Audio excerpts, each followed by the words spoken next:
Vous écoutez Radio Campus, il est 9h.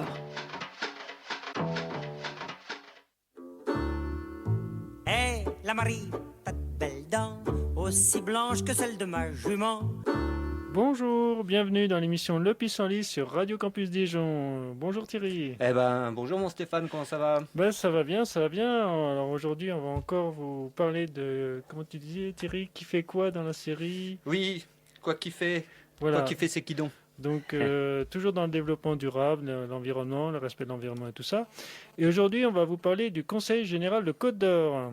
Oui, le département agit pour le développement durable. Et pour en parler aujourd'hui, nous avons l'honneur d'avoir Monsieur François-Xavier Ducourt, qui est premier vice-président du Conseil général de Côte d'Or. Bonjour. Bonjour. Donc, Et qui est notre cinquième, sixième, septième invité politique, je crois. Hein. c'est possible. Oui, j'ai pas fait me la semble. liste, mais c'est pas le premier, ce sera pas le dernier, mais Voilà. c'est sympa d'avoir une vision d'un élu à chaque fois.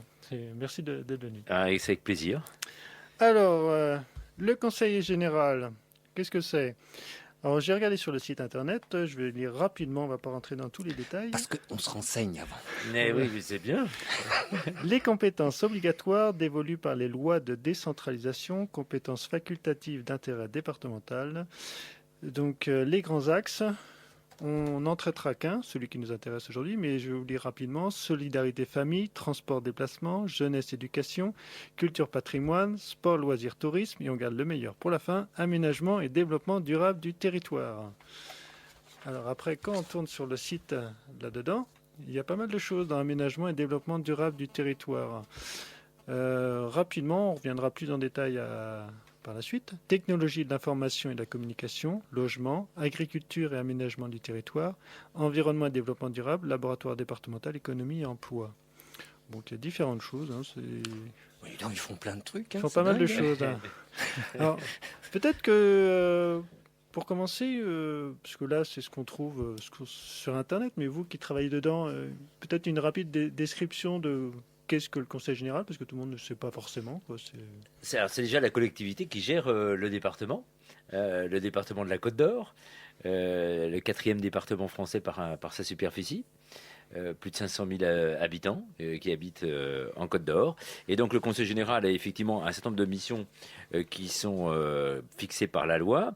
Au cœur de ces missions, il y a l'action en termes de solidarité entre les territoires, on y reviendra, mais aussi toute l'action sociale qui est au cœur des missions du département.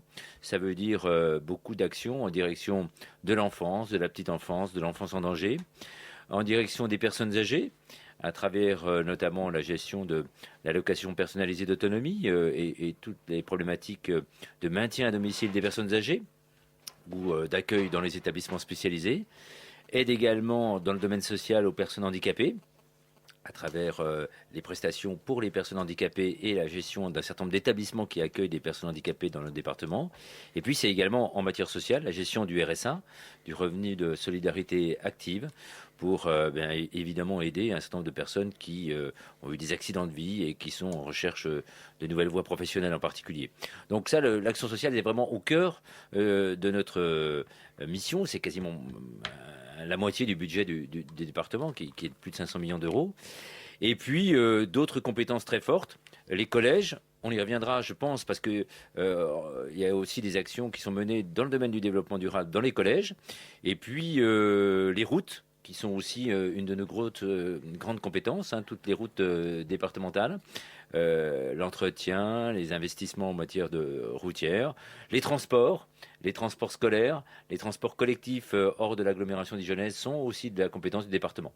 Donc beaucoup de choses, mais des missions qui sont passionnantes. Elles ont en commun d'être très près du quotidien, très près de la vie quotidienne des Côtes-d'Oriens, avec des services de proximité. C'est le cœur de nos missions. D'accord. Et justement, je pensais à une chose, pour pouvoir après parler plus précisément des différents points du développement durable qu'on retrouve sur la page. Avant d'introduire ça, je voulais savoir comment ça se passait, parce que justement, vous avez parlé de 500 millions d'euros de budget. Très succinctement, sans entrer dans les détails, d'où vient l'argent et quels sont les choix après dans quelle structure, enfin dans quel logement, agriculture, environnement, etc. Quel est le choix qui va être fait Enfin, 10%, 20%, pourquoi ça va là? Alors, les ressources du département viennent d'un certain nombre d'axes. Hein. Ce sont tout d'abord des dotations qui viennent de l'État, puisque l'État, lorsqu'il a transféré les compétences, il avait fixé au démarrage le principe de compensation financière intégrale des transferts de compétences. Ça voulait dire à l'origine que toutes les charges nouvelles que l'État ne faisait plus et qui transférait aux collectivités, en particulier aux départements, devaient être compensées financièrement, intégralement par des dotations venant de l'État. Bon, ça c'est les principes de la loi de fer. Bon, depuis le temps, les différents gouvernements ont gelé, puis maintenant il y a des fortes diminutions des dotations de l'État, ce qui veut dire qu'il a fallu trouver d'autres ressources, et en particulier sur la fiscalité. Donc il y a une partie des impôts que nous payons, que tous les Côtes d'Orient payent, qui vont au département. Notamment à travers taxes d'habitation, taxes foncières. D'accord. Et puis il y a des impôts indirects comme les droits de mutation, c'est-à-dire les droits qui sont perçus lorsque il y a des transactions immobilières. Donc il y en a une partie qui revient au département. D'accord. Voilà les principales ressources. Puis il y a aussi évidemment l'emprunt qui assure aussi une partie des ressources du département. Sachant que nos budgets sont votés en équilibre, contrairement au budget de l'État. Et succinctement, Dans tous les départements, qu'ils soient de droite ou de gauche, c'est la règle. Bon. Et succinctement, comment est réparti le pourcentage d'argent qui va dans telle ou telle action? C'est-à-dire que nous devons avez une assumer... liberté ou c'est légal? C'est-à-dire qu'il y a une série d'obligations légales, parce que nous devons assumer nos compétences obligatoires. Et on a parlé des collèges, on a parlé des routes, des transports, tout ça c'est obligatoire. Oui. Donc après, ce qui reste, c'est éventuellement le développement durable. Voilà, souvent, c'est un peu ça. Dans le développement durable, il y a quand même des compétences obligatoires, on va y revenir. Mais sinon, effectivement, c'est en fonction des actions que les conseillers généraux pensent les plus nécessaires pour la Côte d'Or. Que le reste de ce qui est disponible, on va dire, au-delà des compétences obligatoires, sont attribués en direction d'une série d'actions au profit de la Côte d'Or. Est-ce que vous avez une idée à peu près de ce qui rentre dans l'enveloppe développement durable? Non. C'est difficile à dire parce que ça touche énormément, énormément de domaines, mais c'est plusieurs dizaines de millions d'euros qui sont consacrés au développement durable dans le département. D'accord. Bon, dans ce cas-là, on va rentrer dans le vif du sujet en prenant ce que je vous propose, en prenant les différents exemples d'actions en faveur ce qu'on appelle le développement durable. Il y avait, je vois dessus, je vais les prendre, faire l'ensemble le tour rapidement. Eau et assainissement, les déchets, les espaces verts naturels sensibles, les énergies, les forêts. Et je vois qu'aussi il y a eu un schéma départemental de développement durable auquel on peut revenir. Tu le retrouves, oui. Et il y a un bilan carbone aussi qu'on pourra parler après, dont on pourra parler. Thierry, on reste devant le micro.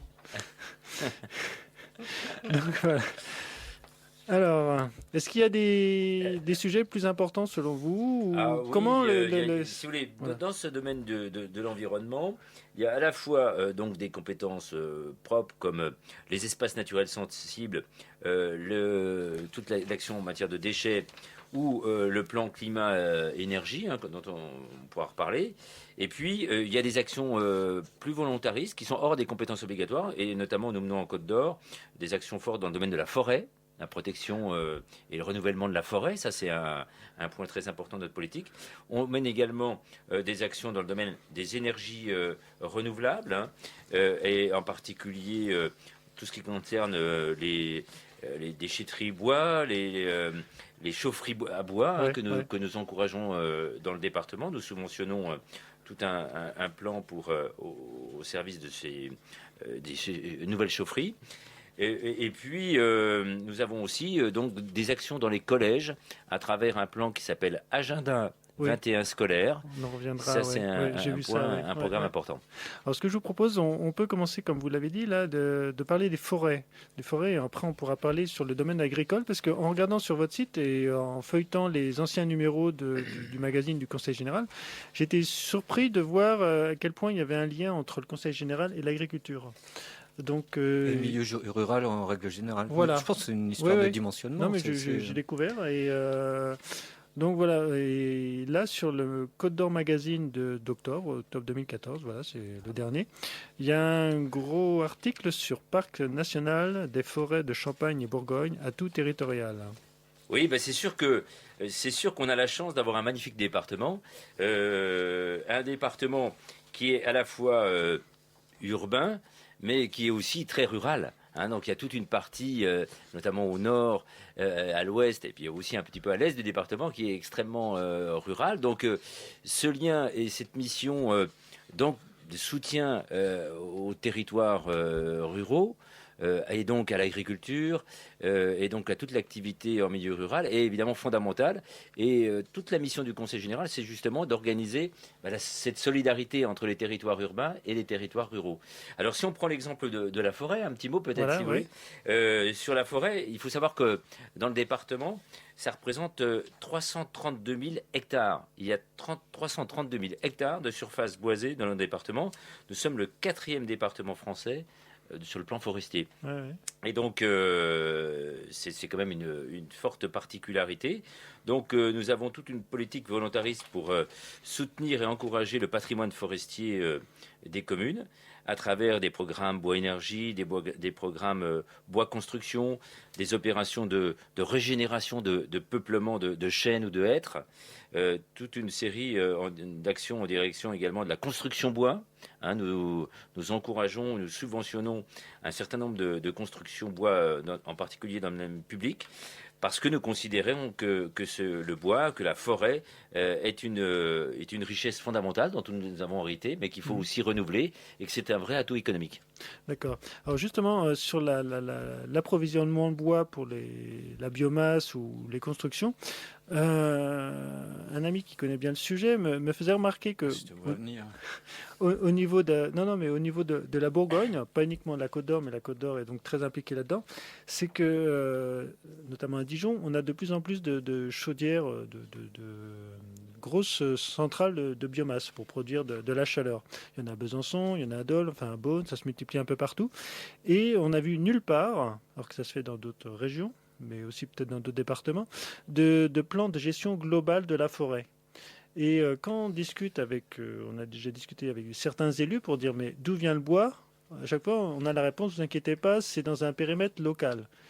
Mais on n'a jamais vu de plan de gestion global en comparaison de la biomasse, du volume de biomasse qu'il faut pour produire de la chaleur, comparé à toute la surface boisée qu'on a. Et un plan à 20, 30 ou 40 ans, parce que bon, un arbre, ça met quand même longtemps à Donc pousser. Stéphane, en fait, il sous-entend il pourrait y avoir un effet huile de palme induit. Voilà, et on risque une sorte de déforestation ou alors une mise en place de résineux qui poussent très vite, alors que bon, justement, c'était intéressant, vous avez parlé de chênes et de, je sais plus très Les hêtres. les hêtres, donc Oui. c'est très intéressant, mais un chêne, avant qu'on le coupe pour déjà faire du bois d'œuvre et ensuite le reste pour chauffer, ça met quand même dans les 80-100 ans, quoi. Non, mais ne croyez pas qu'il n'y a pas de vision et qu'il n'y a pas de plan. Si, il y a tout un programme qui est fait avec les territoires, hein, et en lien avec l'Office national des forêts.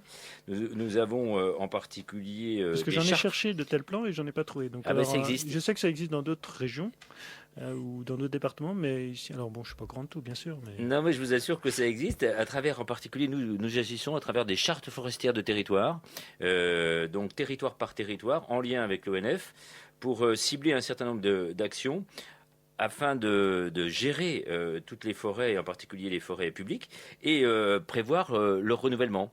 Et là, il y a des actions très concrètes qui sont programmées sur plusieurs années, parce que vous avez raison, un arbre, ça met du temps à pousser, hein, par définition.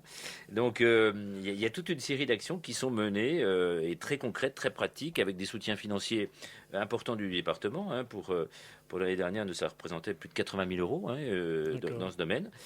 Donc, il y a un accord cadre, hein, qui est passé entre le Conseil général et l'Office national des forêts, et qui s'applique à travers des chartes forestières de territoire par territoire, pour bien évaluer les besoins, évaluer les besoins, et aussi des actions qui sont à mener pour permettre ce repeuplement et cette régénération des forêts.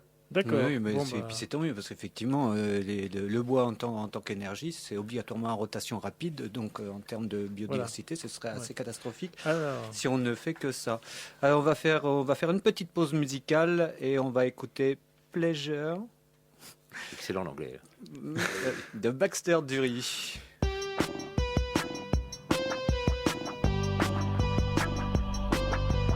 How did it feel when we were wiser? It's a pleasure. It's a pleasure. It's a pleasure. It's a pleasure. et nous voilà revenus dans l'émission Le Pissenlit après cette petite pause musicale assez courte. C'était bien. Hein. C'est bien. Peut-être un peu rapide, mais Voilà. Donc on revient avec Monsieur François-Xavier Ducourt du Conseil général. Premier vice-président. Autant pour moi, premier vice-président. pas de mal. Hein. Et donc on parle en gros de savoir ce que fait le Conseil général pour l'environnement, le développement durable. Donc on a abordé le sujet des forêts. Mhm. Donc maintenant je suis rassuré, il y a une bonne gestion des forêts, du moins c'est anticipé sur un certain nombre d'années. Oui. Et je te coupe parce que j'ai une question. Voilà, bien fait pour toi. Des ENS, il y en a d'autres qu'en Côte d'Or. Alors, Là, qu'est-ce je vois, qu'un ENS, hein, je vois Thierry en l'occurrence. Espace naturel sensible. Ouais, voilà. Oui, il y en a dans toute la France, je pense. Hein. C'est une politique nationale. Hein. Donc, parce que là, je vois le premier ENS labellisé en Côte d'Or, mais oui, enfin, j'imagine que ça existe déjà depuis un bon moment ailleurs. je ne suis pas expert dans le domaine, hein, Thierry. Tu me regardes là, mais... Ah bah oui, je pense qu'il en existe. Parce que je me pose la question de savoir ce que ça vaut, le premier ENS labellisé de Côte d'Or. Bon, Mais parce il y en a d'autres en parce que France. Si c'est le 5 millième en France, ça n'a aucun intérêt. Non, il y en a d'autres en France, je ne sais pas le nom. Oui, exact. après, c'est labellisé espace naturel sensible, c'est ça que tu veux dire. Oui. Un parc labellisé espace naturel gardien. Parce que Thierry m'a fait remarquer donc, sur le Côte d'Or Magazine du mois Oui. d'avril, qui était justement, dont le titre était Côte d'Or département durable. Et dedans, il y a un long article sur les espaces naturels sensibles, gardiens de la biodiversité. Et donc, voilà, donc il s'engage à le schéma départemental et apparemment le Des Conseil espaces, oui. général donne 500 000 € en 2014 pour la gestion du site de Saint-Germain-le-Rocheux C'est ça. qui vient d'être labellisé Le marais de Tuffeux de Saint-Germain. et qui apparemment Rocheux. abrite un biotope très particulier formé de communautés végétales originales, etc. Bon, on ne rentrera pas dans tous les détails. Il y en mais, aura d'autres Oui, il y en aura d'autres. Oui, il y en aura d'autres. Ça prend du temps. Ce sont quand même des gros investissements. Mais il y en a d'autres qui sont prévus effectivement dans ce schéma départemental. Et les investissements en question, là, en fait, ils sont utilisés comment dans le cadre d'un espace naturel sensible? Il y a une signalétique, il y a une mise... Alors, c'est un plan de protection globale du site hein, et qui passe effectivement par la signalité, qui peut passer par la mise en œuvre de droits de préemption pour préserver l'ensemble du territoire proche. Il y a toute une série d'actions qui sont menées sur un site donné. Et puis, il y a aussi toutes ces actions de mise en valeur du site pour non seulement sa préservation, mais aussi sa mise en valeur éventuellement dans un certain nombre de domaines touristiques, parce que on relie aussi cette politique des espaces naturels sensibles à la politique que nous menons pour la mise en valeur des loisirs et du sport nature. Ça, c'est une dimension importante de notre politique. Je ne sais pas si vous l'avez vu dans les documents. Si, oui. Mais on a un plan départemental qui a pour but d'aider les communes ou les intercommunalités à préserver un certain nombre de sites naturels et puis à les aménager pour qu'ils puissent profiter au public afin qu'ils pratiquent les loisirs et les sports de nature. On a la chance d'avoir un département, je dis souvent, moi c'est un magnifique terrain de jeu en plein air, c'est assez extraordinaire hein, quand on voit nos montagnes, nos vallées, les rivières, les chemins, c'est extraordinaire. Et pour la pratique des loisirs et des sports de nature, la randonnée, l'escalade, le VTT, la baignade. Donc on a toute une série d'actions avec les intercommunalités, avec les comités de communes.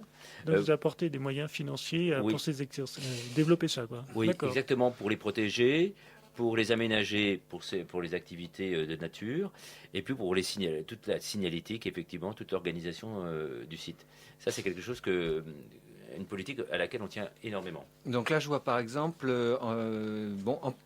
il est dit en permettant la maîtrise foncière d'espaces particulièrement sensibles à l'intérieur des vastes sites Natura 2000. Ça signifie qu'en fait, le Conseil général se rend propriétaire de...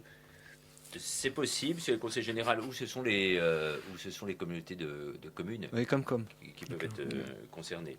Alors- Et puis dans ce cadre-là, pardonnez-moi, mais dans le cadre de la mise en place des espaces naturels sensibles, on a aussi toute une série de conventions avec des associations qui travaillent dans le domaine de l'environnement, et en particulier la Ligue pour la protection des oiseaux, afin d'améliorer la connaissance de notre patrimoine ornithologique, mais aussi d'assurer la protection des habitats et des espèces, et puis sensibiliser le grand public également à la préservation des espaces naturels, mais aussi des oiseaux qui peuvent être sur ces territoires. Ça fait partie complètement de notre politique en matière d'espaces naturels sensibles.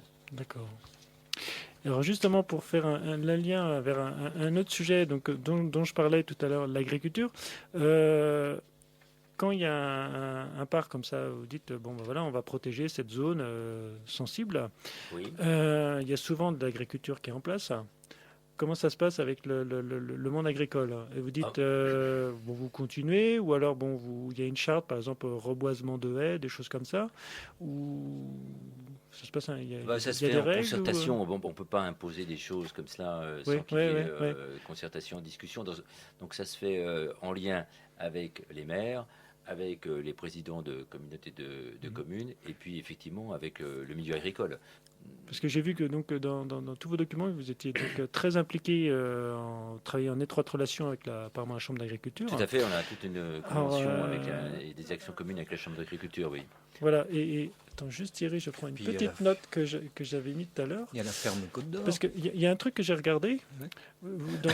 régulièrement dans vos documents, dans Côte d'Or Magazine, vous parlez de consommer local énormément, que ce soit avec les cantines, ou vous faites la promotion du consommer local. Et je me suis amusé à un petit jeu. Je n'ai vu que dans le dernier numéro, octobre 2014, où il y avait la mention bio. C'est nouveau? C'est une volonté? Ou alors j'ai raté un épisode? Non, ou, vous avez raté des épisodes. parce que plusieurs. j'en ai regardé pas mal de numéros de cette année et je consommais systématiquement local. Il y avait des grands articles sur l'agriculture et le côté bio, voilà. Donc le local, moi je trouve ça génial.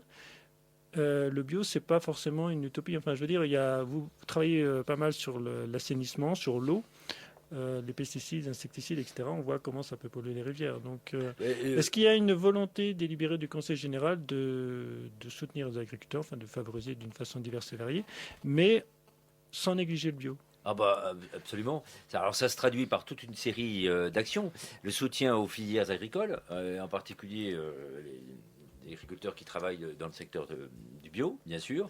Ça se traduit également par la promotion des produits agricoles de notre département et notamment des produits bio. Et à travers, comme le disait Thierry, de la ferme Côte d'Or. Vous savez qu'on a, depuis quelques années, et ça c'est une action forte du Conseil général, on a souhaité qu'au sein de la foire gastronomique, il y ait un espace complet de présentation et de découverte des richesses agricoles de notre département à tous les niveaux, et en particulier dans le domaine du bio. Donc ça c'est important parce que la foire de Dijon, il y a plus de 200 000 visiteurs, il y a beaucoup d'urbains, il y a beaucoup d'habitants des villes, et en particulier des enfants, et c'était important qu'ils connaissent aussi tout leur environnement agricole, rural, et toute la richesse de notre territoire. Donc, par exemple, les animaux, le contact avec les animaux et la connaissance des produits agricoles fournis par notre territoire, notre terroir, et en particulier les produits bio. Le soutien au bio, ça se traduit également dans les actions dans les collèges, dont on pourra parler également si vous le souhaitez. Mais justement, parce qu'on reste dans le domaine restauration scolaire. C'était du poulet potentiellement bio, enfin en partie dans le dernier numéro, donc que vous avez dû recevoir dans votre boîte aux lettres ces derniers jours. Et justement, la restauration collective, donc le Conseil général s'occupe des collèges, c'est ça, hein. Absolument. Voilà. Et il y avait un article que je n'arrive pas à retrouver dans tous mes papiers sur la table. Enfin bref, c'était au mois de... ça devait être juin. Voilà, il y avait une page entière sur la restauration collective, on parlait des collèges. Bon, là, c'est dommage, on parlait de consommer local, il y avait du poulet, il y avait de la viande, ou je ne sais plus trop quoi encore. Et voilà, enfin, j'insiste, mais il n'y avait pas de mention bio. C'est pour des enfants, on parle beaucoup dans les écoles primaires. Là, la ville de Dijon s'engage à faire plus. Bon, on fait à peu près 7-8% de bio dans les cantines. Il y a des villes qui font nettement plus, hein. Au niveau des collèges, je ne sais pas. Mais alors, Mais vous n'avez voilà. peut-être pas lu le bon article, ou cet article a fait un oubli, hein, mais si ce n'est pas écrit, je peux vous dire que c'est fait, hein. Est-ce que vous C'est-à-dire savez le pourcentage de bio qu'il y a dans les cantines, dans les collèges? Ah, honnêtement, je saurais pas vous Ce serait dire sympa la que réponse. le Conseil général l'affiche.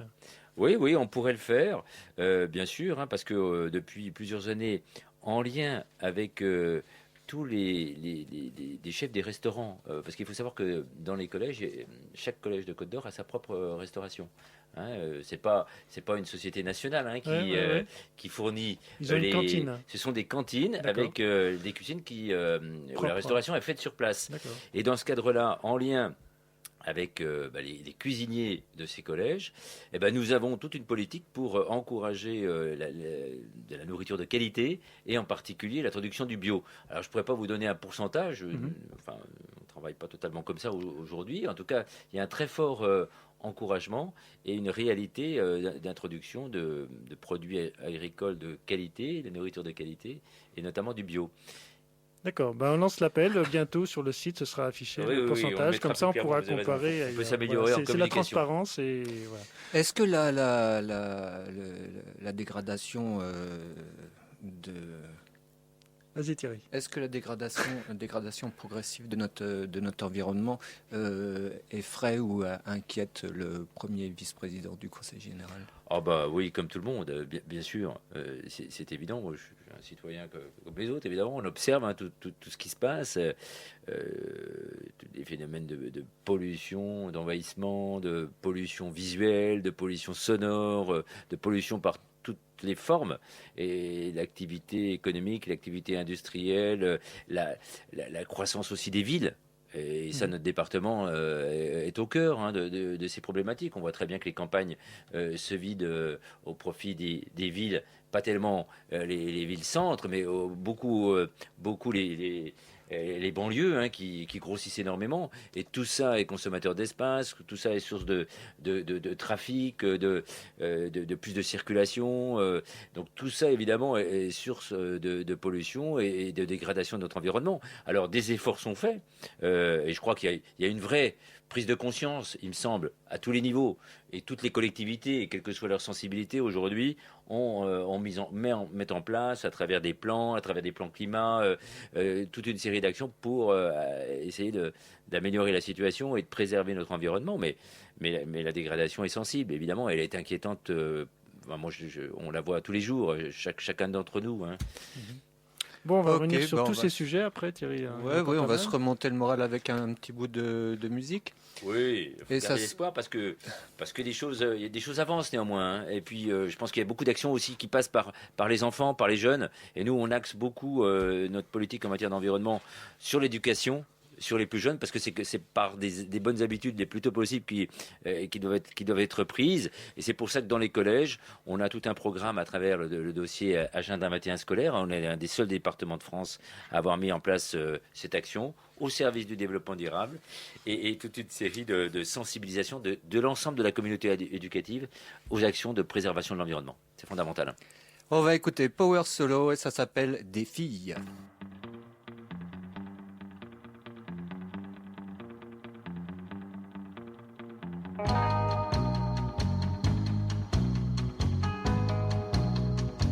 À des filles. À des filles noires, brunes, blondes, folles, gentilles, punk rock, sexy et douces. C'est des filles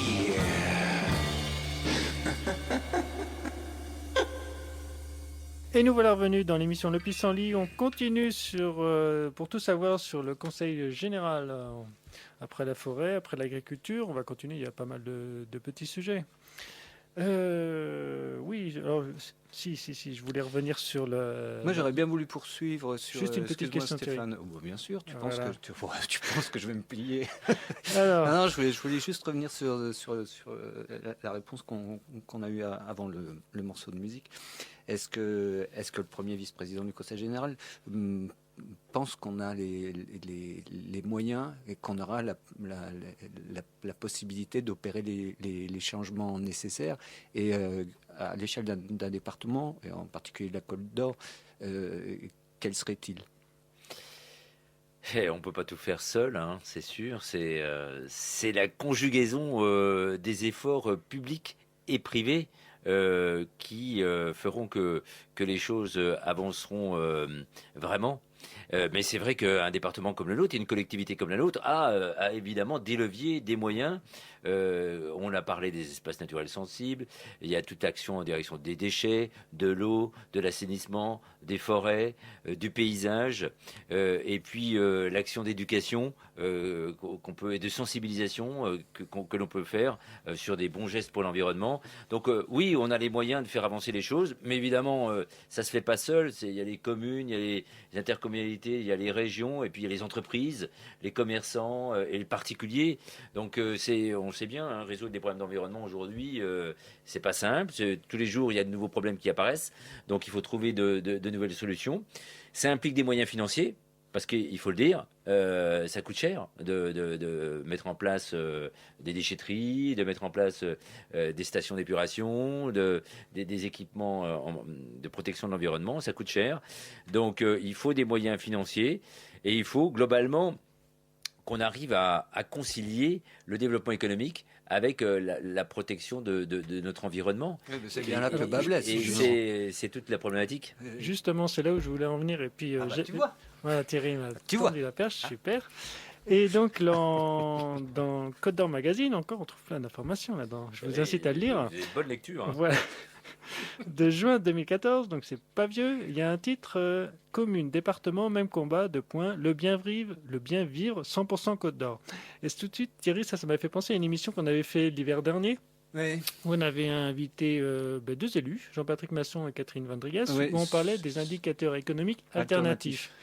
En fait, que ce soit les indicateurs de bien-être, bonne santé, enfin, etc. On avait fait toute une émission là-dessus. Et là, vous venez de parler justement de croissance économique. Enfin, vous n'avez pas dit le mot croissance, mais... Développement économique et protection de l'environnement. Et Comment voilà. on concilie? Et souvent, on oppose les deux. Non, je Parce crois pas, il faut pas. parce que souvent, quand on dit est-ce qu'il faut mettre une route à un endroit ou il faut mettre une grande exploitation agricole ou je ne sais quoi encore, sans se leurrer, ça se fait principalement Je ne sais quoi encore. Oui. Je ne sais quoi encore. Et quoi d'autre, enfin Pitié. bref. Et on développe le côté économique d'abord sur le côté bien environnemental ou bien vivre d'une façon générale. Donc voilà, je tends un peu la perche.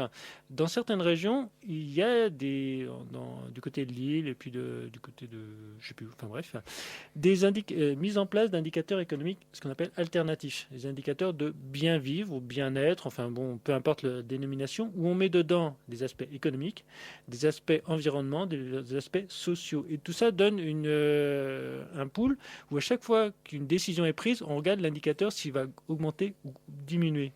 C'est-à-dire qu'il n'y a pas, c'est pas basé sur le PIB, c'est pas basé, voilà. Et est-ce que la Côte d'Or ne pourrait pas s'impliquer là-dedans pour mettre en place un indicateur de justement bien vivre, Mais en mettant en place avec des pourcentages, enfin des facteurs où l'environnement n'est pas le dernier maillon de la chaîne, quoi.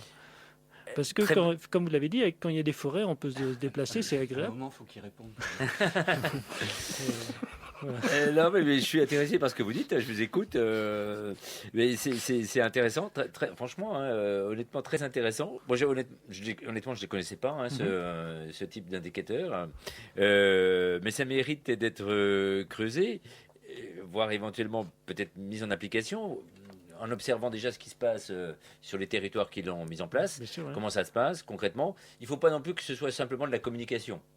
Hein, il faut que ce soit, à mon avis, pour que ce type d'indicateur soit vraiment pertinent, il faut que ce soit un peu vérifié scientifiquement, éventuellement par un organisme indépendant, Mhm. que ce soit pas uniquement de la com. Oui, oui, Et oui. puis qu'on puisse voir, ce qui est surtout intéressant, c'est de voir les évolutions. De voir comment, d'où on part et où on va. Exactement. Et qu'on puisse observer l'évolution sur plusieurs années. Mais alors moi, je serais très intéressé par avoir plus d'informations sur Parce qu'au ce niveau type d'indicateur. d'un Pourquoi terri- pas le mettre en place sur un certain nombre d'éléments, oui. Voilà, parce qu'au niveau d'un territoire comme la Côte d'Or, c'est avec la multitude, que ce soit des villes, les campagnes, etc., c'est très varié. Puis en plus, vous avez accès à pas mal de choses. Enfin, vous êtes responsable de pas mal de choses, que ce soit transport et C'est vrai. urbanisme notamment, enfin, plan de gestion. Et là, ça pourrait être très intéressant. Oui, vous avez raison. Mais Vous surtout avez- qu'il y a pas mal de beaucoup il y a leviers. beaucoup de choses qui se recoupent là en fait, effectivement. Hein. Il y a une transversalité dans tout ça qui est finalement Oui. assez impressionnante. Oui, en c'est fait. vrai qu'il y a beaucoup d'actions. C'est pour ça qu'on a essayé de remettre en place tout cela dans le cadre d'un schéma départemental du développement durable qui justement présente toute la diversité de nos actions dans le domaine de l'environnement. Il fait 104 et- pages quand même. Oui, oui, c'est énorme en fait. On se rend compte parce que ça passe aussi par nos constructions. Hein. On a aussi beaucoup de bâtiments hein, sur le territoire. Mhm. En particulier les bâtiments sociaux, mais aussi les collèges, par exemple.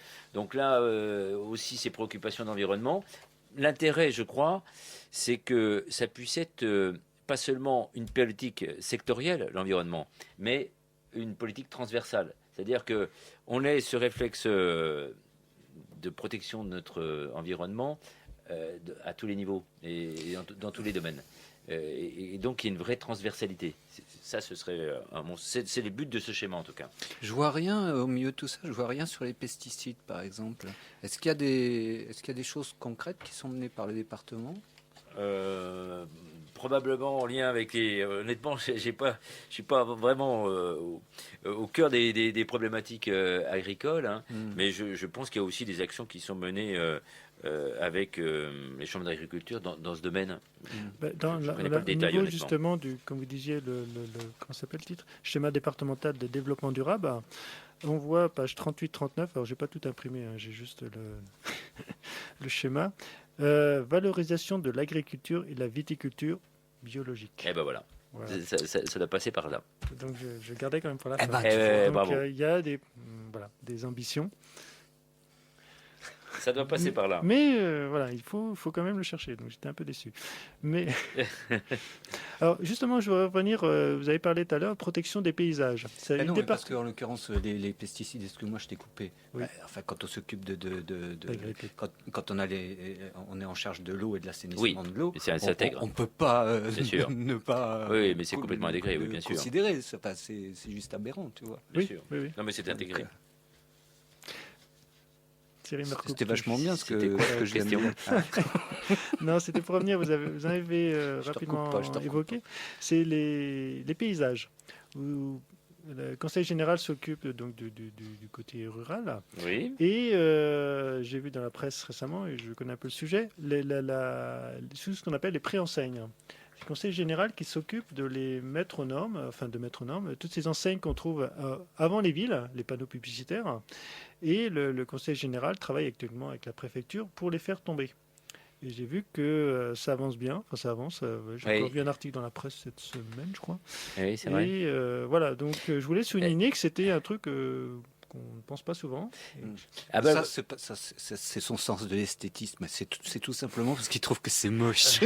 oui, ah ben non, mais c'est vrai que la pollution visuelle, alors franchement, hein, quand vous baladez sur les routes et que vous voyez la multiplication de panneaux publicitaires de toute taille, de toute couleur, mal entretenus, et c'est vrai qu'il y a un certain nombre d'autres pays. Moi, il m'arrive fréquemment d'aller en Suisse. Hein, quand on voit la cohérence et la cohérence de cette politique, Ouais. notamment dans le domaine de la pollution visuelle, on voit qu'on a des progrès à faire. Parce que c'est vrai que ça pollue effectivement terriblement nos paysages, hein, ces panneaux. Donc on y travaille, hein, et Donc, ça avance. Voilà, ça fait partie des. C'est comme assez diversifié, le Conseil général. Alors j'ai trouvé Bah juste oui, au final, quand même. un petit truc qui était assez amusant, voilà, peut-être anecdotique. Dans les ambitions donc, du document schéma départemental de développement durable, il y a un aspect qui bon, faudra aller voir précisément, mais informatique écologique. Je ne sais pas si c'est anecdotique ou ce qu'il y a dedans, mais je trouvais ça, je dis tiens, ça m'a sauté aux yeux. Informatique écologique, donc ce sera intéressant. Donc j'invite tous les auditeurs à aller voir sur le site du Conseil général et puis on n'en dira pas plus. Hein, mais... Ben, là aussi, ce que nous avons mis en place, c'est notamment au service enfin, par rapport aux agents du Conseil général, les services du Conseil général, il y a plus de 2700 agents. Tout un travail également dans les services pour réduire la consommation de papier à travers toute une série de process. Donc évidemment, l'informatique nous aide beaucoup dans ce domaine. Et je peux vous dire qu'on a fait des avancées, mais il y a encore des progrès à faire. Hein. Il y a encore beaucoup de papier dans les administrations. Et ça, c'est aussi une source de travail pour la protection de l'environnement. Bah oui. Thierry, est-ce que tu as quelque chose à rajouter encore? On a encore 2 petites minutes là, parce que sinon... On a fait une économie, j'ai retrouvé un chiffre d'ailleurs, on a fait en 3 ans, là, on a fait une économie de plus de 1900 ramètres de papier, donc au sein des services du département. Par an? Donc, oui, c'est déjà... c'est déjà pas mal. Comme ça, on va pouvoir avoir des forêts justement qui durent plus longtemps. oui, il faut essayer de voir toute la chaîne. Hein. Oui. Mais c'est intéressant justement de voir en feuilletant votre site à quel point le Conseil général est impliqué. Donc il y a l'agriculture, on n'a pas eu le temps de parler trop des déchets, mais il y a les transports. Voilà, avec le Transco justement qui favorise. On peut laisser la voiture à la maison et on prend le Transco, même si vous savez qu'on a les échos sont que les horaires tout ça, mais bon, c'est pas adapté à tout le monde. Mais c'est sûr que c'est pas toujours facile de répondre à toutes les demandes. Et puis c'est vrai que c'est pas facile de faire un bus pour que quelques personnes seulement. Hein. Là aussi, en termes de consommation, de CO2, c'est moyen.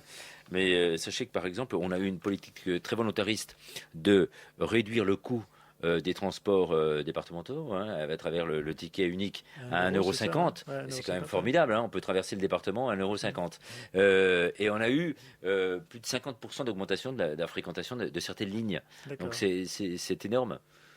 Bon, c'est super tout ça. C'est vrai que pour un 50, pour le coup, il faut admettre c'est pas cher. Hein. Voilà. Alors on restera justement sur les transports. Venez voir le Conseil général ou aller sur le site parce qu'on doit rendre l'antenne. Ouais, on peut même consulter le bilan carbone de la Côte d'Or. C'est plutôt une... Tout ça, c'est plutôt une bonne surprise. En fait. Bon, on pourrait faire plus d'émissions, mais voilà. On vous remercie. Je suis prêt à revenir, avec plaisir. C'est sympa. On vous remercie beaucoup d'être venu, monsieur François-Xavier Ducourt. Merci à vous de votre invitation. Merci infiniment. Merci. À bientôt. Au revoir. Bonne soirée. Hé, la Marie, t'as de belles dents, aussi blanches que celles de ma jument.